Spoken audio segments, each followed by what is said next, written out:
国防部宣布，5月29号到6月3号，国防部长董军将应邀出席第21届香格里拉对话会，并访问新加坡。相关消息增加了外界对于中美防长在新加坡举行会晤的期待。在当前南海和台海局势升温之际，尤其是上周解放军东部战区针对台独嚣张气焰和外部干涉势力介入，举行联合利剑 2024A 演习的背景下，中方将如何持续对美亮明台湾问题的红线底线，备受各方关注。据国防部发布的消息，访新期间，董军部长将与新加坡政府和防务部门领导举行会见会谈。在香格里拉对话会上，董军部长将围绕中国的全球安全观做大会发言，并会见有关国家代表团团长。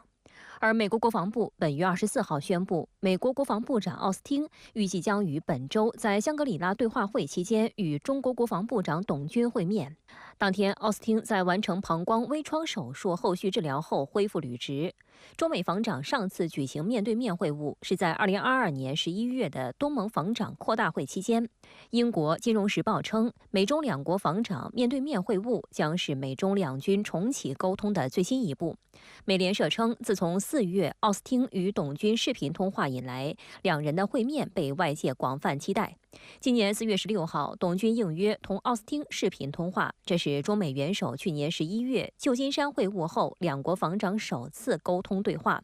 分析认为，这标志着中美两军军事沟通全面恢复。外界预计，若中美防长会面如期举行，南海问题和台海局势将是焦点议题。据菲律宾媒体报道，菲总统马克思将出席香格里拉对话会并发表主旨讲话。他预计会阐明在南海问题的立场，而美国作为菲律宾的盟友，在菲律宾此轮对中国南海岛礁的侵闯挑衅过程中，扮演了关键的推波助澜的角色。而且自去年以来，美军也持续通过军事部署和演习，强化同菲律宾的军事合作，不断以域外大国身份介入南海问题，并使之复杂化。而台海局势更是中美防长潜在会面中绕不开的话题。董军在上月与奥斯汀的视频通话中就强调，台湾问题是中国核心利益中的核心，解放军对一切台独分裂活动和外部纵容支持绝不会听之任之。时隔1个半月，台海局势愈发风高浪急，原因就在于台湾地区领导人赖清德上任就严重挑战一个中国原则，赤裸裸贩卖两国论，妄图以武谋独，以外谋独。解放军东部战区随即在23号至24号组织战区陆军、海军、空军、火箭军等兵力为台岛周边开展联合演习。国防部发言人吴谦24号就表示，此次行动打的是台独嚣张气焰，射的是外部势力干涉介入，完全合理合法、正当必要。有分析认为，这也是对默许纵容赖清德台独自白的美方的强烈警告。新加坡联合早报就援引本地学者的采访指出，奥斯汀和董军见面将让双方更清楚划清不应逾越的红线，防止任何误判。对中方来说，不希望看到任何被视为支持分裂主义的行动。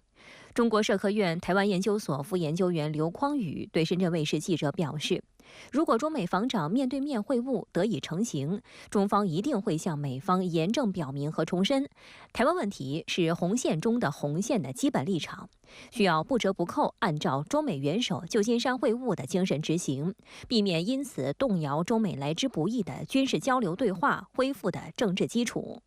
深圳卫视注意到，当地时间25号，美国总统拜登在出席西点军校毕业典礼并发表演说时表示，美国坚定维护台海和平稳定，还强调美国愿意在需要时使用武力保护国家、盟友及核心利益。台湾中国时报27号的文章就认为，拜登当着美军校生面前强调会动用武力保护盟友，这和以前被媒体毒访、被询及会不会为台湾出兵而做的回答情境大为不同。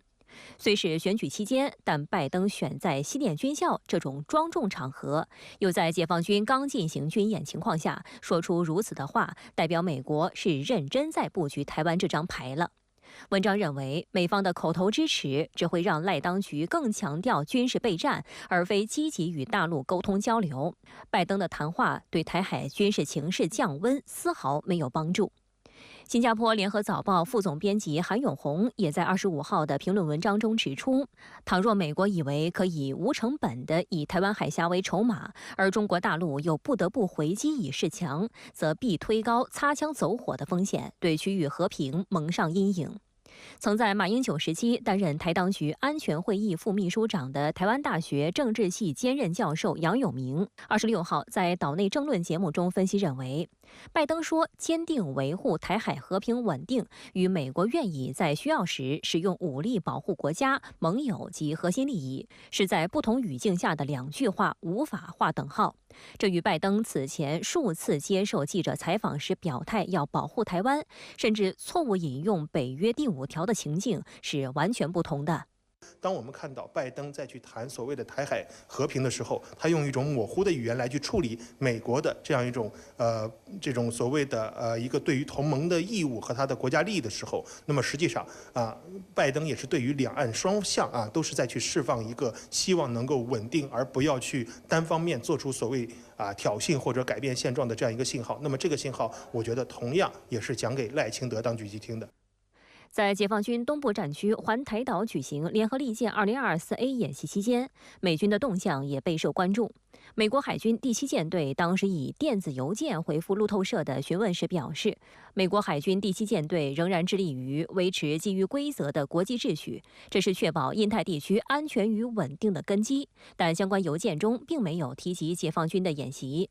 但据相关报道显示，常驻日本9年的里根号航母本月中旬驶离横须贺基地，准备完成最后一次西太巡逻，然后返回美国本土。在解放军东部战区展开大规模联合演训的当天，里根号与其随行舰艇被发现在菲律宾附近海域进行海上补给。24号，该编队继续在菲律宾海执行任务，而将接替里根号常驻西太平洋的罗斯福号航母日前才结束在新加坡的休整并驶离，同样远离解放军的演习区域。刘匡宇认为，美军此次的沉默以对，一方面可能是对中国大陆的雷霆反应缺乏预判，并希望借机观察解放军的对台最新军事准备情况；另一方面则凸显美方对于此次赖清德讲话存在误判，事后也不希望通过军事行动来为岛内台独势力背书。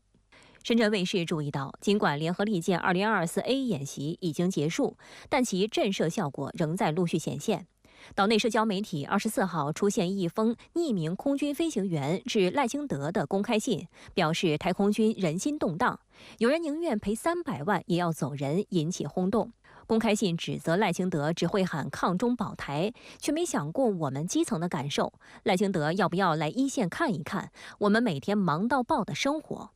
台空军司令部25号紧急发声明，声称内容并非事实，但也无法提供确切证据。观察指出，台军方的辟谣显然更加炒热了这一话题。台军退役少将厉正杰26号在岛内争论节目中就痛批台防务部门完蛋了，只留下一批巴结、奉承、不敢面对现实、不敢讲真话的这些人在跟赖清德。